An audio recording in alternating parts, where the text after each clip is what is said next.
स्वागत नमस्कार मी अमित गद्रे। पहिल्या मोठ्या बातमीने आपण बुलेटिनची सुरुवात करूया। दिवाळीला अतिशय कमी दिवस शिल्लक असताना शासनाच्या वतीने दिवाळीत दिला जाणाऱ्या आनंदाचा शिधा वाटण्याबाबत कुठलीच हालचाल दिसत नाहीये। शासनाच्या तिजोरीत खडखडाट आहे, त्यामुळे ही योजना बंद होण्याच्या मार्गावरती असल्याची सध्या चर्चा होते। ऐन दिवाळीपूर्वी महाराष्ट्रातील शेतकरी पाऊस आणि पुरामुळे उद्ध्वस्त झालाय।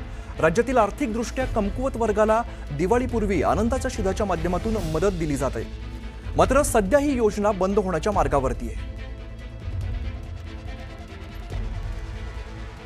खरं तर दिवाळीला अगदी काही दिवस शिल्लक आहेत आणि यामध्ये शासनाच्या वतीने दिवाळीत दिला जाणाऱ्या आनंदाचा शिधा वाटप जो आहे त्याबाबत कुठलीच हालचाल सध्या दिसत नाहीये।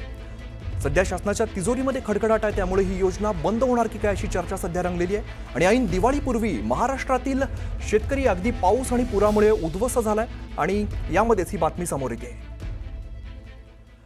आमच्या प्रतिनिधी प्रणाली कापसे सध्या आपल्या सोबत आहेत, त्यांच्याकडे आपण जाऊया। प्रणाली, खरं तर चिंता वाढवणारी बातमी म्हणावी लागेल, कारण अगदी दिवाळी काही दिवसावरती आली आणि आनंदाचा शिधा वाटपाबाबत कुठली हालचाल अजून दिसत नाहीये।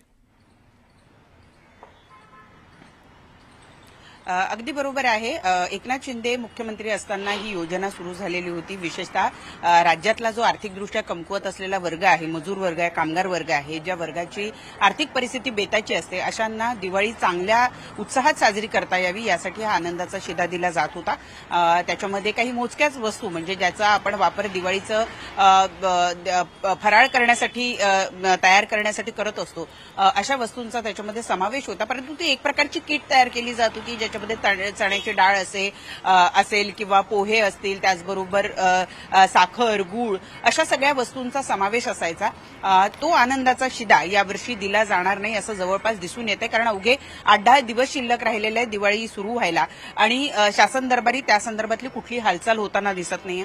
तशा पद्धतीचे काही प्रशासकीय हालचाल जी आपण म्हणतो ती काही होताना दिसत नाही आणि त्यामुळेच यावर्षी आनंदाचा शिधा दिला जाणार नाही हे आता हळूहळू जवळपास स्पष्ट होताना दिसतंय।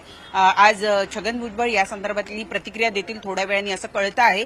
नेमकं काय झालेलं आहे, कुठल्या गोष्टी कारणीभूत राहिलेल्या आहे, विशेषतः आर्थिक अडचण ही यातली एक महत्वाची बाब असल्याचं कळतंय, कारण शासनाच्या तिजोरीवर आपण जर बघितलं तर लाडक्या बहिणी असेल किंवा आता अचानक जो पाऊस आणि पूर आला त्यामुळे शेतकऱ्यांचं जे पीक मोठ्या प्रमाणावर वाया गेलंय, वाहून गेलेलं आहे, खराब झालंय, जमीन खरबडून निघालेली आहे, अशा अवस्थेमध्ये या सगळ्यांना मदत करणं अत्यंत गरजेचं असल्यामुळं शासनाच्या तिजोरीवर आणखी भार वाढलेला आहे। त्यामुळं कुठंतरी त्याचा फटका आनंदाच्या शिधाला बसताना दिसतोय आणि म्हणूनच यावर्षी कदाचित आनंदाचा शिधा दिला जाणार नाही अशीच परिस्थिती तुर्तास दिसून येते। निश्चित प्रणाली, धन्यवाद या सगळ्या सविस्तर माहितीसाठी।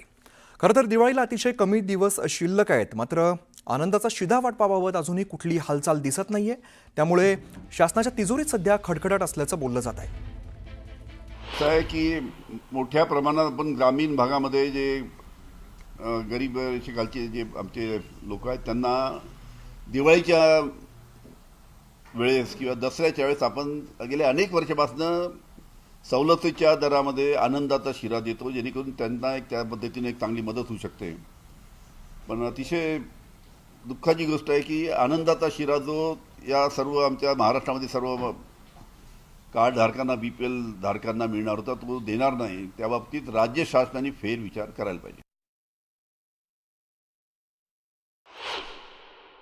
नाही, ह्या संदर्भात उचित निर्णय वरिष्ठ मंडळी घेतील आणि जी शिधा आहे ती पोहोचतील।